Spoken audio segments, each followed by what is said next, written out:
बिस्मिल्लाहिर्रहमानिर्रहीम। अस्सलाम वालेकुम वरहमतुल्लाहि वबरकातुहू। हुब्बे जाफरी का पावरफुल अमल जो कभी ख़ता नहीं करता। ये महबूब के लिए एक ऐसा जाल होता है जिससे बचना महबूब के बस का काम नहीं।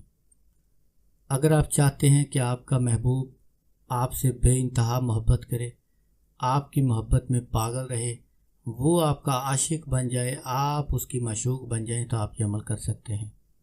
महबूब को अपनी मोहब्बत में तड़पाने के लिए कि वो दिन रात आपके ख़यालों में रहे, आपकी यादों में रहे, उसको नींद ना आ सके आपके बगैर, लोग उसको आपके ख़िलाफ़ जितना भी भड़काएं, उसके ऊपर जितने भी तावीज़ात करवाएं, लेकिन आपकी मोहब्बत उसके दिल से ख़त्म ना हो, ये अमल आप कर सकते हैं। इस अमल को आप करेंगे, इसका रिज़ल्ट आपको 24 घंटे के अंदर वाज़ेह तौर पर नज़र आएगा। आप अपने दुश्मन पर करें, वो भी आपसे मोहब्बत करेगा। वालिदैन अपने बच्चों के लिए कर सकते हैं, मियाँ बीवी एक दूसरे के लिए कर सकते हैं, रिश्तेदार बहन भाइयों के लिए, पड़ोसियों के लिए, आपका कोई दोस्त, आपका कोई ऑफिसर, कोई ग़ुलाम, नौकर, कोई भी एक दूसरे से नाराज़गी हो, इस अमल से ख़त्म की जा सकती है सिर्फ़ 24 घंटे के अंदर अंदर इंशाअल्लाह। अमल का तरीक़ाकार गौर से सुने। ये नक्श आपने मुसल्लस तैयार करना है। मुसल्लस नक्श का तरीक़ाकार आपको वीडियो डिस्क्रिप्शन में मिल जाएगी। आपने क्या करना है, तालिब अपना नाम लिखे और अपनी वालदा का नाम लिखे, अपने महबूब का नाम लिखे और उसकी वालदा का नाम लिखे। अब चारों नामों के अदाद निकाल लें। अदाद निकालने का तरीका वो वीडियो भी आपको डिस्क्रिप्शन में मिल जाएगी।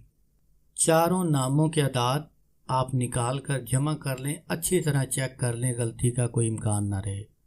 अगर महबूब की वालदा का नाम मालूम ना हो तो आप सिर्फ़ महबूब के नाम के अदाद निकालेंगे, फिर आप अपनी वालदा के नाम के अदाद नहीं निकालेंगे, आप भी सिर्फ़ अपना और अपने महबूब के नाम यानी दोनों नामों के अदाद निकालेंगे। अगर महबूब की वालदा का नाम मालूम है तो फिर आप अपनी वालदा का नाम भी साथ शामिल करेंगे। अगर महबूब की वालदा का नाम मालूम ना हो तो फिर आप अपनी वालदा का नाम साथ शामिल नहीं करेंगे, सिर्फ़ दोनों नामों के अदाद जमा करके अब उनमें आप 313 जमा कर दें। जो मुकम्मल जमा हुआ, अब आप इससे 3 मुसल्लस नक्श लिखें। नक्श लिखने का मुकम्मल तरीका आपको डिस्क्रिप्शन में वीडियो मिल जाएगी। अब आप 3 मुसल्लस नक्श लिखें। एक नक्श मर्द अपने दाएं बाजू पर बांध ले, औरतें अपने बाएं बाजू पर बांध लें या गले में डाल सकते हैं। एक को आप जलाकर उसकी राख महबूब के रास्ते में डाल दें या किसी भी वीरान जगह, अगर वीरान जगह भी ना मिले तो जहाँ पर आपका दिल करे वो राख गली में, मोहल्ले में, चौराहे में, किसी बाग में, दरख्त में, फूल में, झाड़ियों में, जहाँ पर दिल करे आप वो राख उड़ा दें, फेंक दें। एक नक्श आप किसी भी अंधेरी जगह में दफन कर दें, या वज़न के नीचे दे सकते हैं या किसी भी वीरान जगह दफन कर सकते हैं। अंधेरी जगह का मकसद या उससे मुराद आप किसी चीज़ में बंद करके, किसी बोतल वगैरह में अच्छी तरह ढक्कन बंद करके आप किसी भी जगह उसको दफन कर दें। फ़ौरन इसका असर होता है।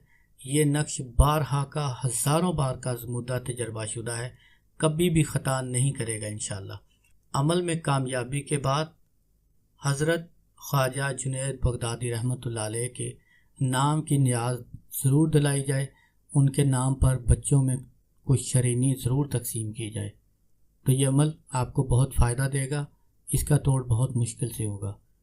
ये अमल आप यकीन तवज्जो के साथ करें या ना करें, असर आपको पहले ही दिन मिलेगा इंशाअल्लाह।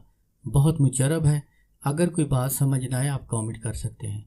इस नक्श में महबूब का और उसकी वालदा का नाम लिखने की ज़रूरत नहीं है, क्योंकि आपने नक्श ही उनके नामों का बनाया है, तो इसलिए नाम लिखने की ज़रूरत नहीं पड़ती। आप 3 नक्श बनाएंगे। अस्सलाम वालेकुम वरहमतुल्लाहि वबरकातुहू।